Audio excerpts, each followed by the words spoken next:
ચોળીનું શાક બનાવવા માટે આપણે અહીં 250 ગ્રામ જેટલી ચોળી લઈ લીધી છે। તો ચોળી તાજી અને કૂણી હોય એવી પસંદગી કરી, જેને મેં ઝીણી ઝીણી છીણી લીધી છે અને કુકરમાં શિફ્ટ કરી લીધી છે।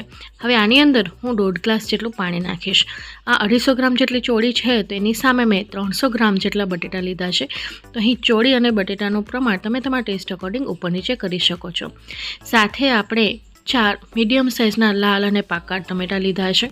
હવે ઢાંકણ ઢાંકીને આપણે આની 4 વિસલ મારી લેશું।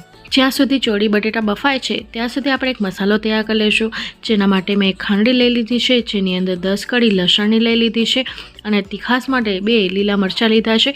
તો અહીં તીખાસનું પ્રમાણ તમે તમારા ટેસ્ટ અકોર્ડિંગ ઉપર નીચે કરી શકો છો। હવે આ સમયે જ આપણે આખા શાકનું મીઠું નાખી દઈશું અને દસ્તાની મદદથી ખાંડીને આપણે આની આ રીતની અધકચરી પેસ્ટ તૈયાર કરી લીધી છે।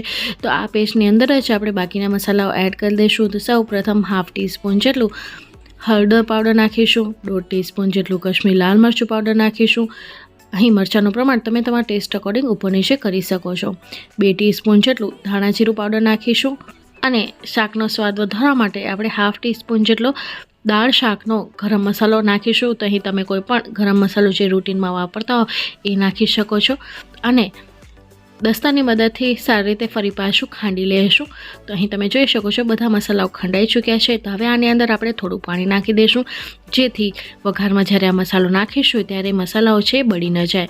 તો લગભગ 6 થી 7 ચમચી જેટલું આપણે આની અંદર પાણી નાખ્યું છે। તો અહીં તમે જોઈ શકો છો સરસ મજાનો મસાલો આપણો તૈયાર થઈ ચૂક્યો છે અને મસાલાએ પાણી પી લીધું છે।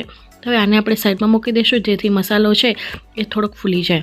દસ્તા ઉપર પણ 2 થી 3 ચમચી જેટલું પાણી નાખીને આ મસાલો તૈયાર કરી લીધો છે। હવે આને આપણે મૂકી દઈશું સાઈડમાં।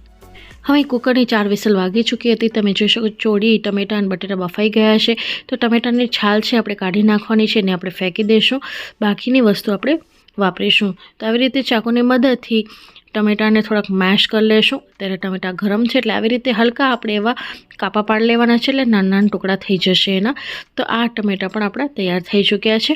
હવે આને આપણે મૂકી દઈશું સાઈડમાં। બીજી તરફ જે બટેટા હતા એના છાલ ઉતારીને આપણે નાના નાના ટુકડા પણ કરી લેવાના છે। હવે આપણે આ શાકનો વઘાર કરી લેશું। તો વઘાર માટે મેં જાડા તળિયાવાળી કઢાઈ લઈ લીધી છે, જેની અંદર 5 ટેબલ સ્પૂન જેટલું મેં તેલ લીધું છે। તો અહીં તેલનું પ્રમાણ પણ તમે તમારા ટેસ્ટ અકોર્ડિંગ ઉપર નીચે કરી શકો છો। તો તેલને આપણે સારું એવું ગરમ કરી લીધું છે। તો હવે આની અંદર આપણે 1 ટીસ્પૂન જેટલી રાઈ અને 1/2 ટીસ્પૂન જેટલું જીરું નાખીશું।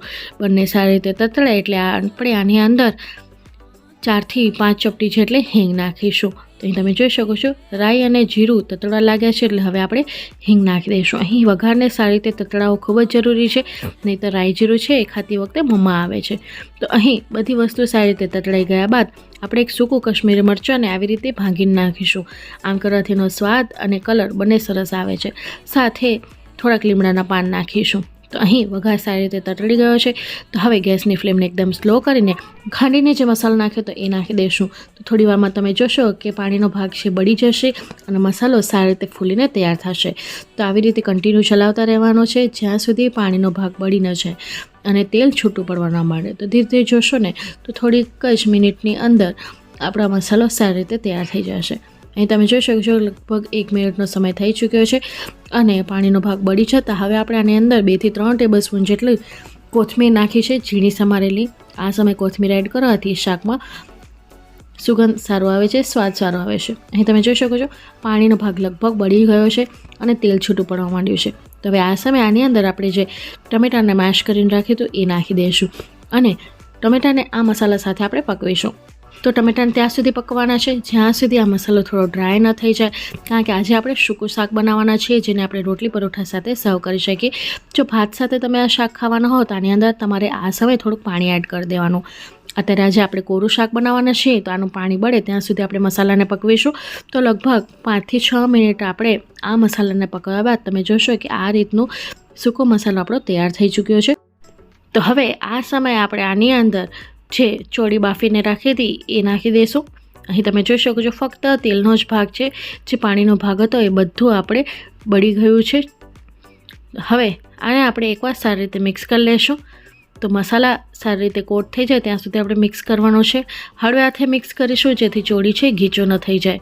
હવે સારી રીતે મિક્સ કરી લીધા બાદ જે બાફેલા બટેટા હતા જેને આપણે નાના નાના ટુકડાઓમાં કટ કરી લીધા હતા એ નાખી દઈશું। તો અહીં તમે જોઈ શકો છો કેટલું સરસ શાક દેખાઈ રહ્યું છે. બાફેલા બટેટા અને બાફેલી ચોળી બંને આ સમયે ફીકા છે, તો એને મસાલા ચડે ત્યાં સુધી પકાવવા જરૂરી છે. તો ખાંડણીની અંદર જે મસાલો વધ્યો હતો એની અંદર મેં 4 થી 5 ચમચી જેટલું પાણી નાખ્યું છે અને એ પાણીને આપણે આની અંદર નાખી દઈશું. વધારે પાણી અત્યારે નથી વાપરવાની, કારણ કે આપણે શાક સૂકું બનાવવાનું છે. પાણી નાખવાથી મસાલા છે બટેટા અને ચોળીની અંદર સુધી ચડી જશે. તો ઢાંકણ ઢાંકીને આપણે 3 મિનિટ સુધી આ શાકને સીજવા માટે મૂકી દઈશું, જેથી જે મસાલાઓ છે એ ચોળી અને બટેટામાં ચડી ગયા હશે. તો 3 મિનિટ પછી તમે જોઈ શકો છો સાઈડમાંથી તેલ છૂટું પડવા માંડ્યું છે. પાણીનો ભાગ હતો એ બળી ચૂક્યું છે અને આપણું ચોળી બટેટાનું સૂકું શાક તૈયાર થયું છે, જેને તમે ટિફિનમાં પણ મૂકી શકો છો અને રોટલી પરોસા સાથે પણ સર્વ કરી શકો છો. તો આ તૈયાર થયેલા શાકને આપણે પ્લેટ આઉટ કરી લઈશું. તો ફ્રેન્ડ્સ, આજની આ રેસીપી તમને કોઈ પણ કારણોસર ગમી હોય તો પ્લીઝ મને સપોર્ટ કરજો. અને સપોર્ટ કરવા માટે તમે મારા વિડીયોને લાઇક, શેર, ચેનલને સબસ્ક્રાઈબ કરી શકો છો. બાજુમાં પેલી બેલ બટનને દબાવીને ઓલનું નોટિફિકેશન દબાવજો, જેથી મારા આવનારા વિડીયોઝની નોટિફિકેશન તમને મળતી રહે. હું ફરી મળીશ હજી આવી જ નવી રેસીપી સાથે. ત્યાં સુધી આવજો. Bye, take care. Thanks for watching.